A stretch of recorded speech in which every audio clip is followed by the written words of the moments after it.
అయ్యో, నేను వచ్చేస్తానని చెప్పానుగా, అంతలోనే తొందరపడిపోయారే. సర్లే, ఇప్పటికే టైం 11 గంటలైంది. ఆ శుభమ్మ గారితో పాటు నువ్వు కూడా కాశీ వెళ్ళిపోయావేమో, ఇక రావేమోనని నేనే వడ్డించుకుంటున్నాను. అదేమిటి, ఆవిడ నువ్వు ఒకరినొకరు వదిలిపెట్టుకోలేక తెగేసుకున్నారేమిటి? రైల్వే స్టేషన్కి వెళ్ళాను కదండి, దుమ్ము పడింది. ఏమ్మా పద్మ, నువ్వు కూడా కూర్చోరాదు? మేమిద్దరం తింటానులేండి. వాడేడి? వాడు ఇంకా రాలేదండి. ఎక్కడికి వెళ్ళాడు? ఎక్కడికి వెళ్ళాడు? ఏమండి, వాడు ఎక్కడికి వెళ్ళాడు? వాళ్ళ మావయ్య వాళ్ళ ఇంటికి వెళ్ళి ఉంటాడు. మరి ఆ సంగతి చెప్పడానికి అలా నసుకుతావు ఎందుకు? అయినా ఈ వేళప్పుడు మామయ్య గారి ఇంట్లో ఉండటం ఏంటి, పెళ్లి పేటాకులు కాకుండా?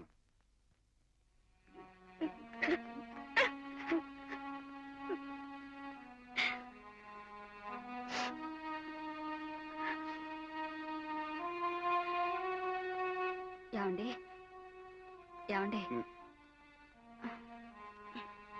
ఏమిటి అబ్బాయి?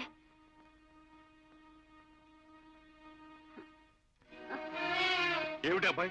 చెప్పు, ఏమిటి అబ్బాయి? అబ్బాయి అబ్బాయి అబ్బాయి అంటే నాకేం తెలుస్తుంది? ఈ మధ్య వాడి దిగులు ఎక్కువైపోయింది నీకు.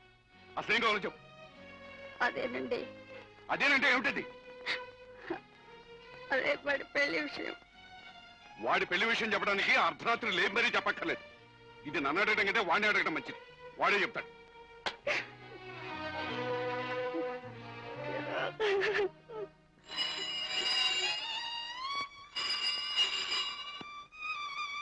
హలో. ఏమిటమ్మా, ఫోన్ చేస్తానని ఇంతవరకు చేయలేదు? మరి బావగారికి ఆ విషయం చెప్పావా లేదా?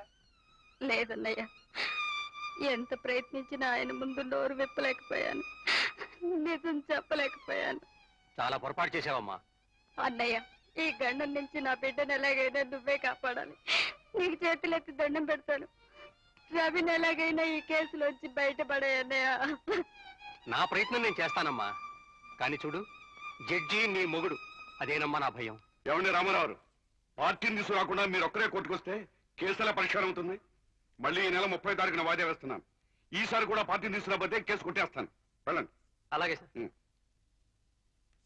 నెక్స్ట్ ఏమిటి? బెయిల్ పిటిషన్ అండి. పిలవండి. మామిడిపూడి రవీంద్రబాబు, మామిడిపూడి రవీంద్రబాబు, మామిడిపూడి రవీంద్రబాబు.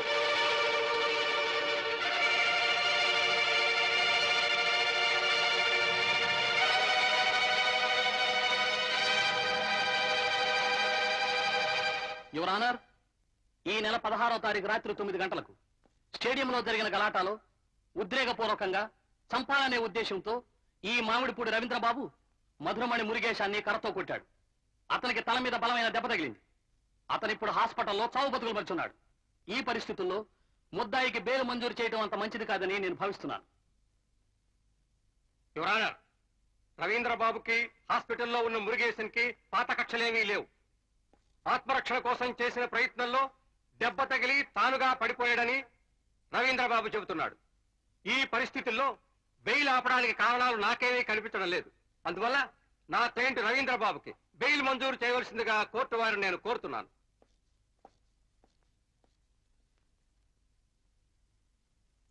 కేసు పూర్వాపరాలన్నీ పరిశీలించిన మీదట ముద్దాయి మామిడిపూడి రవీంద్రబాబుకి బెయిల్ మంజూరు చేయుటకు కోర్టు వారు నిశ్చయించడమైనది. ఫర్దర్ ప్రొసీడింగ్స్ కి ఈ నెల 26వ తారీఖున వాయిదా వేస్తున్నాను.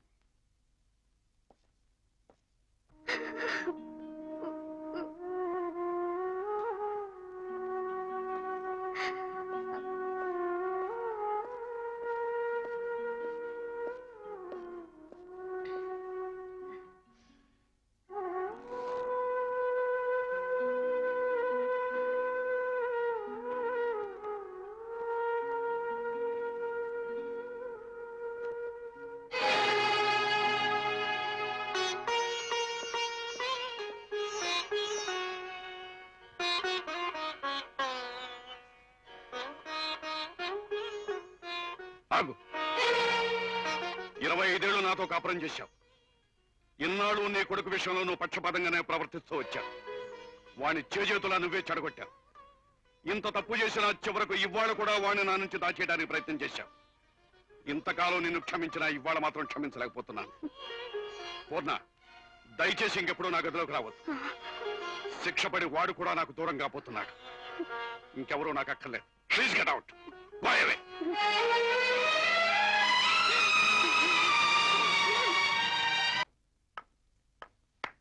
బ్యూటిఫుల్. మీకు శుభార్త. ఏమిటో జడ్జి గారి అబ్బాయిని మీరు తేలిగ్గా వదిలేశారు కానీ నేను మాత్రం వదలలేదండి. ఓయ్, మా వాళ్ళు పట్టు పట్టేశారు. ఈ దెబ్బతో అబ్బాయి గారు ఓ 7-8 లోపల ఉండాల్సిందే. ఏడు షోలేవో ఇవేమంత పెద్ద తెలివితేటలు అనుకుంటున్నావా? అతను కాస్త మొండికటం అనుకో. అయినా న్యాయమూర్తి ముఖం చూసేనే మనం అతను వదిలేయాలి కదా. నా ముఖం చూసి ఎవరిని వదలాల్సిన పని లేదు. హలో న్యాయమూర్తి. ఏమిటి నీ వాలకం చూస్తుంటే కన్న కొడుకునైనా చూడకుండా మీ వాడిని జైలు పంపెట్టున్నావే? మధుమూర్తి గారు మరీ అంత సిట్టు కాదులేండి. ఆయనకి తనామన్న తేడా తెలుసు. అందుకని కన్న కొడుకు అడగగానే జామీన్ ఇచ్చేశారు. అయితే న్యాయమూర్తి మీ వాడికి శిక్ష పట్టం ఖాయమంటావు. వాడు నేరస్తుడని రుజువు అయితే అంతే. అయితే నీకంటే నేనే బెటర్ అయ్యా. చూస్తూ చూస్తూ కడుపును పుట్టిన బిడ్డకు శిక్ష చెప్పడానికి నీకు నోరు ఎలా వస్తుందయ్యా? అది నీకు అర్థం కాదు పావనమూర్తి. న్యాయాధిపతిగా కోర్టులో కూర్చుంటే నేను ఒక బిడ్డకు తండ్రిని కాను, ఒక భార్యకు భర్తను కాను. న్యాయానికి అధిపతిని మాత్రమే. ఓ, ఈ మధ్య ఎదురు తిరుగుతా అనే సినిమా ఒకటి వచ్చింది చూసావా? అందులో జడ్జి గారు సరిగ్గా నీలాగే న్యాయం, ధర్మం, నీతి అని చెప్పాడు. నాకు తెలియగలుగుతాను, ఈ 3 మాటలు తప్ప మీ డిక్షనరీ వేరే పదాలే లేవా? నువ్వెన్నైనా చెప్పు, నీ కొడుక్కి శిక్ష పడకుండా చూసే సామర్థ్యం నాకుంది. ఆ దేవుడే దిగొచ్చిన తప్పు చేసిన వాడికి శిక్ష పడి తీరుతుంది. ఏమిటయ్యా అంత ఖచ్చితంగా చెప్తున్నావు? న్యాయం అంతా నీ చేతుల్లోనే ఉన్నట్టు. ఇదిగో, నువ్వు న్యాయానికి మూర్తి అయినా నీ న్యాయం చట్టం పరిధిలో సాక్ష్యానికి బానిస. తెలుసుకో, మేము శిక్ష వేయించాలన్నా వేయించగలం, తప్పించాలన్నా తప్పించగలం. మరీ అంత మొండితనంగా మాట్లాడక పావనమూర్తి. న్యాయం నీ చేతిలో ఉందనుకోవటం నీ పెరితనం. ఆల్ రైట్, పంతానికి వచ్చావు కనుక చెప్తున్నాను.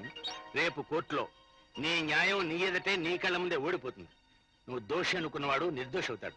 సామర్థ్యం ఉంటే నీ న్యాయాన్ని గెలిపించుకో. చూస్తాను. చూస్తాం.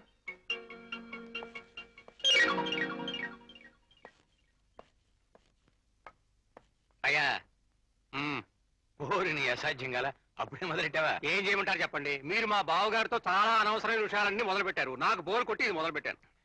సరే, మీ మేనల్లుడికి శిక్ష తప్పించాలంటే ఏం చేయాలంటావు? చాలా సింపుల్. ఈ అప్పారావు గారిని ఒక్క నొక్కు నొక్కితే చాలు. నొక్కు. అయ్యా నాదే ఉందండి. మీరు 2 అంటే 2, 3 అంటే 3. నో, ఈ మోసాన్ని ఒప్పుకోను. నన్ను రక్షించడం కోసం ఎవరు కట్టుకదా రాసిన పనిలేదు. నాకు తెలుసు నాయన, నువ్వు సత్యహరిశ్చంద్రుడి పెద్ద తమ్ముడు అని నాకు తెలుసు. చూడు బాబు, నువ్వు వాణ్ణి కావాలని కొట్టావా? లేదు. కానీ నువ్వు వాణ్ణి కావాలనే కొట్టావని నీ మీద కేసు పెట్టారు. అది పచ్చి అబద్ధం. ఆ అబద్ధాన్ని అబద్ధంగా రుజువు చేయడానికి నీకు సాక్షులు ఎవరున్నారు? ఇదిగో ఈశ్వరరావు అక్కడున్నాడు. ఇతను నీకు ప్రాణ స్నేహితుడు. నీ స్నేహితుడి సాక్ష్యానికి ఈ కేసులో నయా పైసా విలువ లేదు. అందువల్ల ఆ అబద్ధాన్ని ఓడించి ఈ నిజాన్ని రక్షించాలంటే మనము ఇన్ని అబద్ధాలు ఆడాలి. అదే నాయన లోకధర్మం. అందువల్ల రేపు మీరు కోర్టులో నోళ్లు మూసుకొని కూర్చోండి. ఈ లోపల నేను వెళ్ళి ఆ అప్పారావు గారికి బాగా పంపు కొడతాను.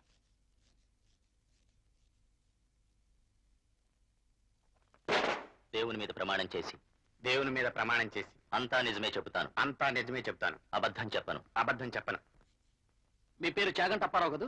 అవునండి, మా అమ్మ నాన్న పెట్టిన పేరు. జనతా బార్ మీరే కదూ? కాదండి. అదేమిటి మీరేనన్నారుగా? అదేనండి, నాతో పాటు ఇంకా పార్ట్నర్స్ ఉన్నారండి. ఓహో. ఈ నెల 16వ తారీఖు ఈ రవీంద్రబాబు మీ బారుకు వచ్చాడు కదూ? వచ్చాడండి. వచ్చేం చేశాడు? పెద్దగా ఏం చేయలేదండి.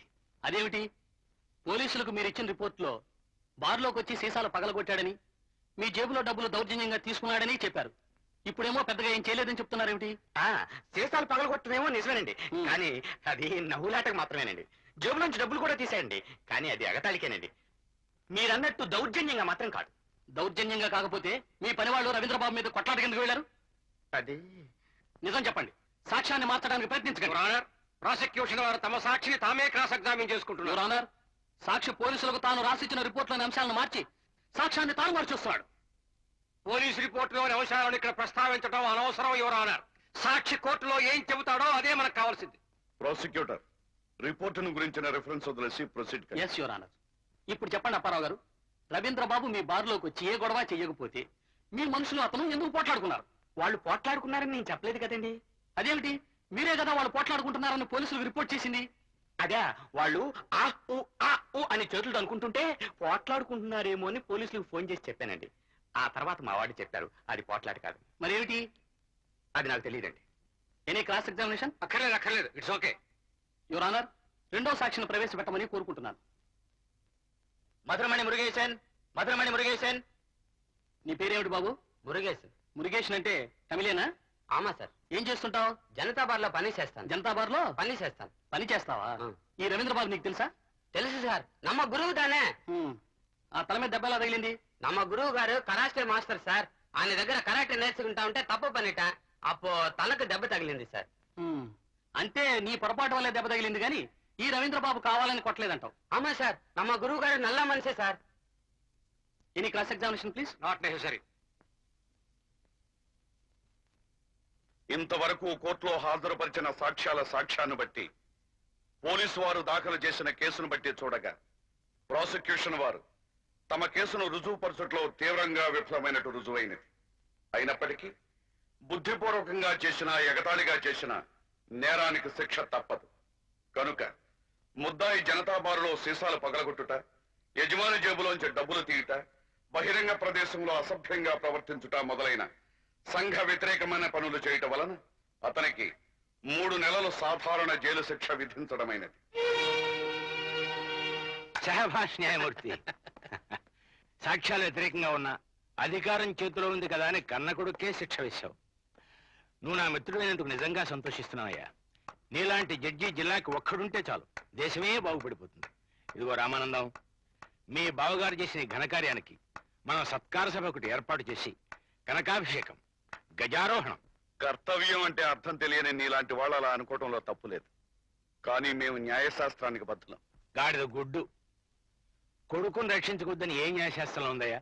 ఇదిగో న్యాయమూర్తి, చిన్న అబద్ధం ఆడలేక భార్యాబిడ్డ నమ్ముకున్న వాళ్ళు, ఆడిన మాట తప్పలేక కొడుకుని అరణ్యానికి పంపిన వాళ్ళు నీ దృష్టిలో గొప్ప త్యాగధనులు కావచ్చేమో కానీ నా దృష్టిలో కీర్తి కోసం తాపత్రయపడే స్వార్థపరులు. ఇదిగో అర్థం లేని ఆదర్శాలకు పోయి అవివేకంగా ప్రవర్తించు. ఈ రోజుల్లో మంత్రులు తమ కొడుకుల్ని మంత్రులు చేయాలనుకుంటున్నారు, సినిమా హీరోలు తమ కొడుకుని హీరోలు చేయాలనుకుంటున్నారు. చిన్న తప్పు చేసినందుకు నీలాగా జైలుకు పంపించడంలా ఇప్పటికైనా బుద్ధి తెచ్చుకుని లౌకికంగా ప్రవర్తించు.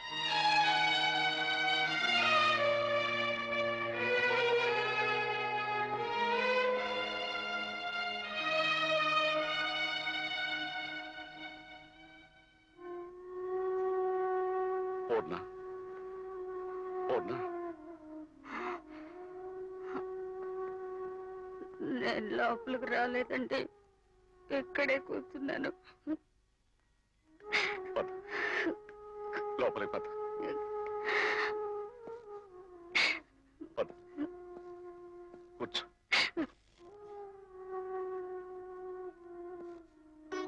యాండి, అబ్బాయిని జాగ్రత్తగా జైలుకి పంపించారుగా.